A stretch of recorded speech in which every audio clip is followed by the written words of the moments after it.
Hello po mga kabida, isang magandang oras sa lahat at welcome po sa aking channel. Ito po magandang reaksyonan po mga kabida. Ito hong lumutang ngayon na balita na gagawin daw state witness ito hong si dating House Speaker Martin Romualdez. Kayo, papayag ba kayo na maging state witness ito hong si dating Speaker Romualdez mga kabida? Okay? Yun meron pong reaction dyan si Davao City 1st District Representative ito hong si Paulo Duterte mga kabida. Ang sabi po niya, it is the biggest joke of the century daw kung matutuloy po yung gawing state witness daw ito hong si Congressman Romualdez po mga kabida. Kung tutuusin po binanggit po yung pangalan po ni Romualdez po sa isang pagdinig po mga kabida sa Senate Blue Ribbon Committee nung panahon pa po ni dating Senate Blue Ribbon Committee Chairman Rodante Marcoleta mga kabida. Saan po si Mr. Corley Diskaya ang una hong nagbanggit po ng kanyang pangalan na umano'y tumanggap daw ng kickback mula sa kanilang mga proyekto po sa gobyerno po mga kabida. Tapos nasundan po ito nung time na po ni Lacson, siya po yung nag-assume bilang chairperson po ng Senate Blue Ribbon Committee, kung saan po ay naging surprise witness po ni Senador Marcoleta ito hong si Marine o dating Marine Master Sergeant Orly Guteza mga kabida at mismo siya binanggit po niya yung pangalan po ni Congressman Martin Romualdez kasi meron po siyang personal knowledge kasi siya mismo yung naghatid po daw ng mali-malitang pera daw hindi lang po kay Zaldico pati kay former House Speaker Martin Romualdez po makabida sa kanyang bahay daw diyan po sa McKinley Street sa may Taguig City. Okay? Yun yung dalawang mga instances po makabida kung saan po ay nabanggit ito pong mga pangalan po ni Romualdez at saka ito hong si Zaldico mga kabida. Okay? Now, sa nangyayari po kung saan ay marami hong mga kongresista na idinawit po makabida dito ho sa flood control anomalous transactions mga kabida. Do you think wala hong kinalaman dito si Congressman Romualdez po? Okay? Hindi lang po dito sa flood control po mga kabida sumingaw yung pangalan po ni Martin Romualdez pati doon ho sa napaka-controversial na 2025 national budget mga kabida. Ang dami hong naniwala po mga kabida na hindi ho ginawa ni Zaldico kung meron man po siyang ginawang kabulastugan po doon ho sa 2025 national budget kung wala hong basbas mula sa kanyang boss. At ang pagkakaalam po natin yung kanyang boss po dyan nung time na yon 19th Congress ay ito hong si dating Speaker Martin Romualdez, di ba mga kabida? Yun din yung paniniwala po ni dating Congressman Jing Paras mga kabida na hindi ho pwedeng gumalaw ito hong si Zaldico kung wala hong basbas ito hong si dating House Speaker Martin Romualdez during those times mga kabida Although wala naman pong ebidensya na nagpapatunay po mga kabida na talagang sangkot ito hong si Martin Romualdez, pero yun nga ang paniniwala po ng taong bayan, nakabilang po ito hong si Romualdez sa issue po ng korupsyon diyan po sa House of Representatives mga kabida. Okay? Dito na lang po tayo sa 2025 national budget. Okay? Do you think may lakas ng loob ito pong si Zaldico na gumawa po ng kabulastugan po doon? Okay? Na hindi man lang alam ni House Speaker Martin Romualdez. Tanong ko lang po ito mga kabida Okay? Kaya nga medyo mahirap pong isipin po mga kabida kung totoo man po itong bulong-bulungan na gawing state witness ito pong si dating House Speaker Martin Romualdez. At ang susunugin ho dito mga kabida, ito hong si Congressman Zaldico. Okay? Baka naman po pagdating ho ng panahon po mga kabida, mainis ito hong si Zaldico.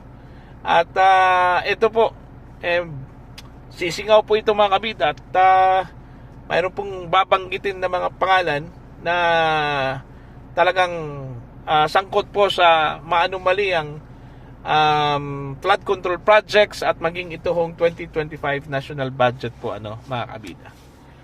Kung magkaganon po mga kabida, baka hindi ho matanggap ni Congressman Zaldico na siya po ang susunugin ho dito at parang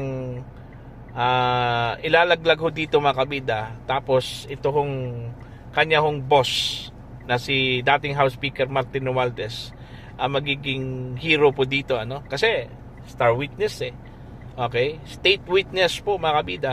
Pag sinasabi pong state witness, ang ibig sabihin po dyan least guilty po yun okay, kumbaga siya yung pinaka least guilty sa lahat ng mga inakusahan po mga kabida. Yun yung ibig sabihin po ng state witness, kasi hindi ka po matatanggap po mga kabida bilang state witness kung ikaw po ay most guilty okay. So far wala pa pong official na pahayag ito pong ICI. Hindi pa natin pwedeng sabihin po mga kabida na official na po ito ito po ay bulong-bulungan lang po okay. Although narinig ko na ito, nabasa ko na ito sa ilang mga social media post pero mas na confirm ko ito mga kabida sa naging reaction po ni Congressman Pulong Duterte mismo siya, hindi ho kapaniwala po mga kabida na gawing state witness po ito hong si Congressman Martin Romualdez. Kaya nga tinawag po niyang the biggest joke of the century daw kung sakali hong mangyari po ito, okay mga kabida. Ano kayang reaction po ng taong bayan kung ganun kasi parang na-publicize na kasi kumbaga na-crucified na po ito hong si Congressman Romualdez po in public mga kabida. Kaya yun yung rason nga bakit mas lalo hong bumagsak yung kanya hong trust rating mga kabida, because of issues surrounding him, okay. Lalong lalo na po ito pong issue po ng corruption po mga kabida. Kaya ito yung naging mitsa po mga kabida ng kanya hong pagkatanggal bilang, although hindi naman po siya tinanggal, pero forced to resign parang forced to resign po yun mga kabida.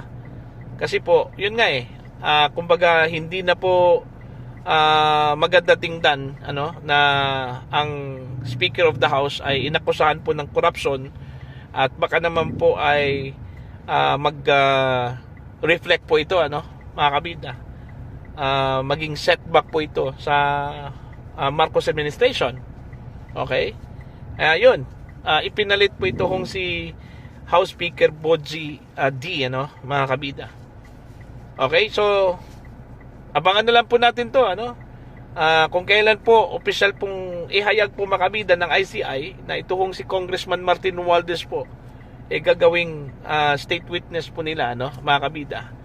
Okay, ano kaya po ang basihan kung sakali hong totoo po ito ng ICI na gawing state witness nila ito hong si dating House Speaker Martin Romualdez baka naman po lalong magdududa ho ang taong bayan po dito mga kabida regarding dito ho sa motibo po ng ICI, alright, kung bakit po sila nag-exist at bakit itinayo po ni Pangulong Ferdinand Bongbong Marcos ito pong Independent Commission for Infrastructure. Kasi nung una pa lang may duda na po mga kabida na baka isi-shield lang daw, okay, ng ICI ito hong mga totoong mga sangkot dito ho sa issue po ng corruption mga kabida sa Marcos administration. Baka naman po pag ididiin po mga kabida ito hong si Congressman Romualdez ang nakakatakot po dyan, baka meron pong lumitaw po mga kabida na totoo pong mastermind ho dito which is sa tingin po ng ilan baka hindi ho matatanggap po mga kabida, no, ng Marcos administration. Alright? So, yun po, no? Abangan na lang po natin to. Kasi, iba kasi yung opisyal at iba yung bulong-bulungan lang po, ano? Kasi po, si Congressman Romualdez, mga kabida, kanina po, dumalo po sa investigasyon po ng ICI. Inimbitahan po ito, mga kabida, ng ICI, ano? To shed light dito ho sa issue po ng corruption sa flood control at maging dito ho sa 2025 national budget, ano? Hindi po natin alam kung ano po yung nangyari po sa loob kasi gaya ng sinabi po ng ICI po mga kabida, ang hearings po nila ay hindi ho publicized, meaning hindi ho naka-live stream, okay? Itinago po sa publiko, ano, mga kabida, kasi ang rason dito ng ICI, baka naman po ma-misjudge at saka magkaroon po ng chaos, mga kabida, no? Kung isa sa publiko po mga kabida, ito pong investigasyon ng Independent Commission for Infrastructure. Alright? So, hindi po natin alam kung ano yung sinabi po ni Congressman Romualdez po doon. Ano? Mas mainam sana kung nakatelevise yun, kung nakapublic yun. Kasi at least, mismo ang taong bayan po, malalaman po nila, ano, kung ano yung mga sinabi po ni Congressman Romualdez. Ito po ba ay purely denial po mga kabida doon po sa mga aligasyon? Okay?